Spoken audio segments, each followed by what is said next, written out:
தமிழ்நாட்டுக்கு என்ன தேவை என்பதை பட்டியலிட்டு பேசினேன். டெல்லியில் முதல்வர் மு.க.ஸ்டாலின் பேச்சு. ஒரு வருடத்திற்கு தேர்தல் மட்டும்தான் கண்களுக்கு தெரிய வேண்டும். துணை முதல்வர் உதயநிதி வலியுறுத்தல். பாஜக நிர்வாகிகள் மீது வேண்டுமென்றே பொய் வழக்குகள் போடப்படுகின்றன. எல். முருகன் குற்றச்சாட்டு. ஆபரேஷன் சிந்தூர் நடவடிக்கை மூலம் பாகிஸ்தானில் பயங்கரவாத முகாம்களை குறிவைத்தே தாக்குதல்கள். ரஷ்யாவில் அனைத்துக் கட்சி குழு தலைவர் கனிமொழி பேட்டி. திமுக ஆட்சியில் காவல்துறையின் அத்துமீறல்கள் அதிகரித்து வருகின்றன. நைனா நாகேந்திரன் குற்றச்சாட்டு. இனிவரும் காலம் நம் காலம். அன்புமணி ராமதாஸ் பேச்சு.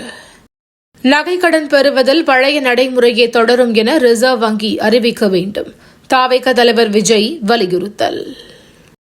இந்தியாவில் பரவக்கூடிய கொரோனா கடுமையானவை அல்ல. மத்திய சுகாதாரத்துறை விளக்கம்.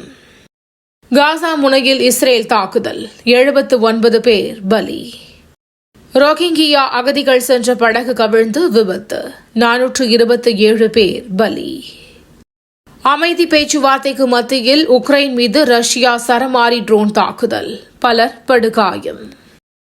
தமிழ்நாட்டிலும் தொடங்கியது தென்மேற்கு பருவமழை. கனமழைக்கு வாய்ப்பு. கரூர், ஈரோடு உள்ளிட்ட மாவட்டங்களில் இன்று மழைக்கு வாய்ப்பு. வானிலை மையம் தகவல். ரெட் அலர்ட் எதிரொலி. நீலகிரியில் சுற்றுலா தலங்கள் மூடல். இன்றைய IPL போட்டி. சென்னை குஜராத் அணிகள் மோதல்.